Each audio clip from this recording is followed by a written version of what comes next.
Esther 7. So the king and Haman went in to feast with Queen Esther. And on the second day, as they were drinking wine after the feast, the king again said to Esther, "What is your wish, Queen Esther? It shall be granted you. And what is your request? Even to the half of my kingdom it shall be fulfilled." Then Queen Esther answered, "If I have found favor in your sight, O king, and if it please the king, let my life be granted me, for my wish, and my people for my request.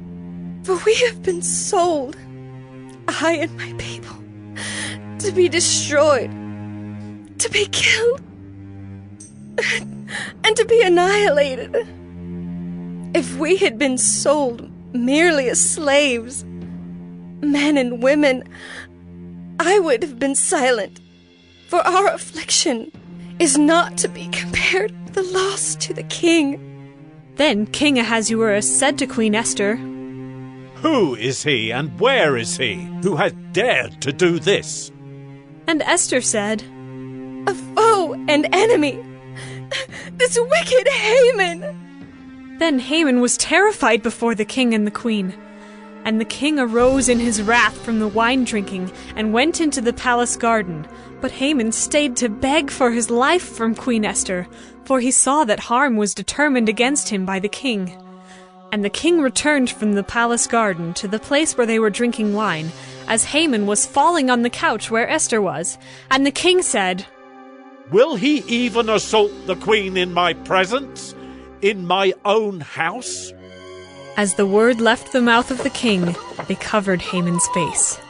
Then Harbona, one of the eunuchs in attendance on the king, said, "Moreover, the gallows that Haman has prepared for Mordecai, whose word saved the king, is standing at Haman's house, 50 cubits high." And the king said, "Hang him on that." So they hanged Haman on the gallows that he had prepared for Mordecai. Then the wrath of the king abated. Esther 8. On that day, King Ahasuerus gave to Queen Esther the house of Haman, the enemy of the Jews. And Mordecai came before the king, for Esther had told what he was to her. And the king took off his signet ring, which he had taken from Haman, and gave it to Mordecai. And Esther set Mordecai over the house of Haman. Then Esther spoke again to the king. She fell at his feet and wept and pleaded with him to avert the evil plan of Haman the Agagite and the plot that he had devised against the Jews. When the king held out the golden scepter to Esther, Esther rose and stood before the king, and she said, "If it please the king, and if I have found favor in his sight, and if the thing seems right before the king, and I am pleasing in his eyes, let an order be written to revoke the letters devised by Haman the Agagite, the son of Hammedatha, which he wrote to destroy the Jews, who are in all the provinces of the king. For how can I bear to see the calamity that is coming to my people? Or how can I bear to see the destruction of my kindred?" Then King Ahasuerus said to Queen Esther and to Mordecai the Jew, "Behold, I have given Esther the house of Haman, and they have hanged him on the gallows, because he intended to lay hands on the Jews. But you may write as you please with regard to the Jews in the name of the king, and seal it with the king's ring. For an edict written in the name of the king and sealed with the king's ring cannot be revoked." The king's scribes were summoned at that time, in the 3rd month, which is the month of Sivan, on the 23rd day. And an edict was written, according to all that Mordecai commanded concerning the Jews, to the satraps and the governors and the officials of the provinces from India to Ethiopia, 127 provinces, to each province in its own script, and to each people in its own language, and also to the Jews in their script and their language. And he wrote in the name of King Ahasuerus, and sealed it with the king's signet ring. Then he sent the letters by mounted couriers riding on swift horses that were used in the king's service, bred from the royal stud, saying that the king allowed the Jews who were in every city to gather and defend their lives, to destroy, to kill, and to annihilate any armed force of any people or province that might attack them, children and women included, and to plunder their goods, on one day throughout all the provinces of King Ahasuerus, on the 13th day of the 12th month, which is the month of Adar. A copy of what was written was to be issued as a decree in every province, being publicly displayed to all peoples, and the Jews were to be ready on that day to take vengeance on their enemies. So the couriers, mounted on their swift horses that were used in the king's service, rode out hurriedly, urged by the king's command, and the decree was issued in Susa, the citadel. Then Mordecai went out from the presence of the king in royal robes of blue and white, with a great golden crown and a robe of fine linen and purple, and the city of Susa shouted and rejoiced. The Jews had light and gladness and joy and honor. And in every province and in every city, wherever the king's command and his edict reached, there was gladness and joy among the Jews, a feast and a holiday. And many from the peoples of the country declared themselves Jews, for fear of the Jews had fallen on them. Esther 9. Now in the 12th month, which is the month of Adar, on the 13th day of the same, when the king's command and edict were about to be carried out, on the very day when the enemies of the Jews hoped to gain the mastery over them, the reverse occurred. The Jews gained mastery over those who hated them. The Jews gathered in their cities throughout all the provinces of King Ahasuerus to lay hands on those who sought their harm, and no one could stand against them, for the fear of them had fallen on all peoples. All the officials of the provinces and the satraps and the governors and the royal agents also helped the Jews, for the fear of Mordecai had fallen on them.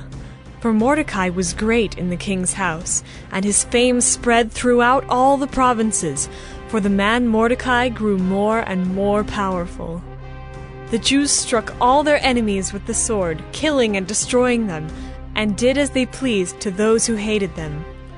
In Susa the citadel itself the Jews killed and destroyed 500 men, and also killed Parshandatha, and Dalphon, and Aspatha, and Poratha, and Adalia, and Aridatha, and Parmashta, and Arisai, and Aridai, and Vizatha, the 10 sons of Haman, the son of Hammedatha, the enemy of the Jews, but they laid no hand on the plunder. That very day the number of those killed in Susa the citadel was reported to the king. And the king said to Queen Esther, In Susa the citadel, the Jews have killed and destroyed 500 men, and also the 10 sons of Haman. What then have they done in the rest of the king's provinces? Now what is your wish? It shall be granted to you. And what further is your request? It shall be fulfilled. And Esther said, If it please the king, let the Jews who are in Susa be allowed tomorrow also to do according to this day's edict, and let the 10 sons of Haman be hanged on the gallows. So the king commanded this to be done. A decree was issued in Susa, and the 10 sons of Haman were hanged. The Jews who were in Susa gathered also on the 14th day of the month of Adar, and they killed 300 men in Susa, but they laid no hands on the plunder. Now the rest of the Jews who were in the king's provinces also gathered to defend their lives, and got relief from their enemies, and killed 75,000 of those who hated them, but they laid no hands on the plunder. This was on the 13th day of the month of Adar, and on the 14th day they rested and made that a day of feasting and gladness. But the Jews who were in Susa gathered on the 13th day and on the 14th, and rested on the 15th day, making that a day of feasting and gladness. Therefore the Jews of the villages, who live in the rural towns, hold the 14th day of the month of Adar as a day for gladness and feasting, as a holiday, and as a day on which they send gifts of food to one another.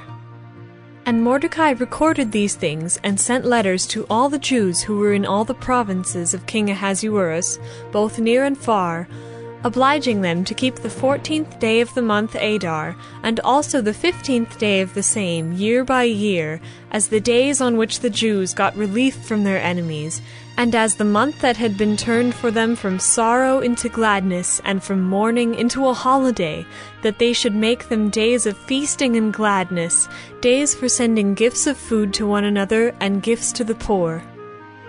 So the Jews accepted what they had started to do, and what Mordecai had written to them. For Haman the Agagite, the son of Hammedatha, the enemy of all the Jews, had plotted against the Jews to destroy them, and had cast pur, that is, cast lots, to crush and to destroy them. But when it came before the king, he gave orders in writing that his evil plan that he had devised against the Jews should return on his own head, and that he and his sons should be hanged on the gallows. Therefore they called these days Purim, after the term pure. Therefore, because of all that was written in this letter, and of what they had faced in this matter, and of what had happened to them, the Jews firmly obligated themselves and their offspring and all who joined them, that without fail they would keep these 2 days according to what was written, and at the time appointed every year. That these days should be remembered and kept throughout every generation in every clan, province, and city, and that these days of Purim should never fall into disuse among the Jews, nor should the commemoration of these days cease among their descendants. Then Queen Esther, the daughter of Abihail, and Mordecai the Jew gave full written authority confirming this second letter about Purim. Letters were sent to all the Jews, to the 127 provinces of the kingdom of Ahasuerus, in words of peace and truth, that these days of Purim should be observed at their appointed seasons, as Mordecai the Jew and Queen Esther obligated them, and as they had obligated themselves and their offspring, with regard to their fasts and their lamenting. The command of Queen Esther confirmed these practices of Purim, and it was recorded in writing. Esther 10. King Ahasuerus imposed tax on the land and on the coastlands of the sea, and all the acts of his power and might, and the full account of the high honor of Mordecai, to which the king advanced him, are they not written in the book of the Chronicles of the kings of Media and Persia? For Mordecai the Jew was second in rank to King Ahasuerus, and he was great among the Jews, and popular with the multitude of his brothers, for he sought the welfare of his people, and spoke peace to all his people.